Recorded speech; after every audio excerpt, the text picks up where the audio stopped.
ഒരു സങ്കട വാർത്തയാണ്. നമ്മുടെ രാജേന്ദ്രനുണ്ടല്ലോ, മുകേഷിൻ്റെ സഹോദരി ഭർത്താവ്, ഈ രാജേന്ദ്രൻ അന്തരിച്ചു എന്നൊരു വാർത്തയാണ്. കൊല്ലത്ത് പട്ടത്താനത്തെ വസതിയിലായിരുന്നു അന്ത്യം. രാജേന്ദ്രൻ ഏറെ നാളായി കുറച്ച് അസുഖബാധിതനായിട്ട് ചികിത്സയിലായിരുന്നു. ഇന്നിപ്പോൾ തൃശ്ശൂരിൽ വെച്ചാണ് അന്ത്യകർമ്മങ്ങളൊക്കെ നടക്കുക. നടൻ, സാംസ്കാരിക പ്രവർത്തകൻ, ചലച്ചിത്ര താരം എന്നൊക്കെ നിലകളിൽ ഏറെ പ്രശസ്തനാണ് ശ്രീ രാജേന്ദ്രൻ. നമുക്കൊപ്പം ജയശങ്കറുണ്ട് കൊല്ലത്തു നിന്നും. ജയശങ്കർ, വ്യക്തിപരമായ ബന്ധമുണ്ട്, അതിലും അപ്പുറത്തേക്ക് നാടക, സാംസ്കാരിക, ചലച്ചിത്ര മേഖലകളിലൊക്കെ ഒരുപാട് സംഭാവനകൾ നൽകിയ കാളിദാസ കലാകേന്ദ്രം എന്ന നാടക സംവിധാനത്തെ ഏറെക്കാലം മുന്നോട്ട് കൊണ്ടുപോയ ഒരു മനുഷ്യനാണ്.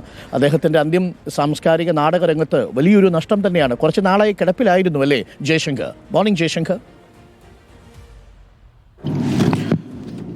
ഡോക്ടർ അരുൺ, മലയാള സിനിമാ രംഗത്തെയും ഒപ്പം തന്നെ നാടക രംഗത്തെയും സംബന്ധിച്ച് രാജേന്ദ്രൻ്റെ മരണം അത് വേദന ഉണ്ടാക്കുന്ന, ദുഃഖമുണ്ടാക്കുന്ന വാർത്തയാണ്. കാരണം മലയാള നാടക രംഗത്തെ സംബന്ധിച്ച് രാഷ്ട്രീയം ഉയർത്തിപ്പിടിക്കുന്ന നാടകങ്ങൾ കൊണ്ട് ശ്രദ്ധേയനായ ഒരു വ്യക്തിയാണ് രാജേന്ദ്രൻ. തൻ്റെ നാടകങ്ങളിൽ കൃത്യമായി ആ രാഷ്ട്രീയ നിലപാട് കൂടി രാജേന്ദ്രൻ എപ്പോഴും ഉയർത്തി കാണിക്കാൻ ശ്രമിച്ചിട്ടുണ്ട്. 60ഓളം മലയാള സിനിമകളിലും അദ്ദേഹം അഭിനയിച്ചു. മീശബാധനിലൊക്കെ അദ്ദേഹത്തിൻ്റെ റോൾ എന്ന് പറയുന്നത് അത്രയും പക്വമായ റോളായിരുന്നു. ഒരേ സമയം ഹാസ്യ റോളുകളും ഒപ്പം തന്നെ സ്വഭാവ നടനായിക്കൊണ്ടും മലയാള സിനിമയിൽ നിറഞ്ഞു നിൽക്കാൻ രാജേന്ദ്രന് എപ്പോഴും സാധിച്ചിട്ടുണ്ട്. അതുകൊണ്ട് തന്നെയാണ് ചെറിയ വേഷങ്ങളാണെങ്കിൽ പോലും അത് വലിയ തോതിൽ ജനങ്ങളുടെ ഇടയിൽ, ജനങ്ങളുടെ മനസ്സിൽ പതിയുന്ന തലത്തിലാണ് അദ്ദേഹം നിലനിന്നിട്ടുള്ളത്. 60ഓളം സിനിമകളിൽ അദ്ദേഹം അഭിനയിച്ചു. ഒപ്പം നാടകവേദികളിലും സജീവമായി തന്നെ നിൽക്കുന്ന ഒരു കലാകാരനായിരുന്നു. ഏറെ നാളായി ചെറിയ അസുഖബാധിതനായി കൊല്ലത്തെ വീട്ടിൽ തന്നെയായിരുന്നു ഉണ്ടായിരുന്നത്.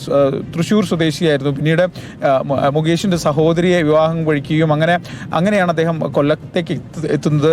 ഈ കാളിദാസ കലാകേന്ദ്രവുമായി ബന്ധപ്പെട്ട് അതിൻ്റെ നടത്തിപ്പ്, അവമാധവൻ്റെ ആ ഒരു നാടക സംഘത്തെ പിന്നീട് അങ്ങോട്ട് നയിച്ചത്, നടത്തിയത് രാജേന്ദ്രൻ എന്ന് തന്നെ പറയാം. അങ്ങനെ വലിയ തോതിൽ സിനിമ, രാഷ്ട്രീയ കൊല്ലം തന്നെ സമീപിച്ചുകൊണ്ടുള്ള ഒരു നാടകങ്ങളായിരുന്നു അദ്ദേഹത്തിൻ്റെ ഉണ്ടായിരുന്നത്. വലിയ മലയാള സിനിമയ്ക്കും നാടകരംഗത്തിനും ഒക്കെ തന്നെ ഒരു വലിയ വേദന ഉണ്ടാക്കുന്ന ഒരു മരണത്തിൽ മുകേഷിന്റെ സഹോദരി ഭർത്താവ്, അതിനും അപ്പുറത്തേക്ക് നാടക, ചലച്ചിത്ര മേഖലകളിലൊക്കെ വലിയ സംഭാവനകൾ നൽകിയ ഒരു പ്രതിഭ കൂടിയാണ് ഇപ്പോൾ മറഞ്ഞു പോകുന്ന നമ്മുടെ പ്രിയപ്പെട്ട രാജേന്ദ്രൻ.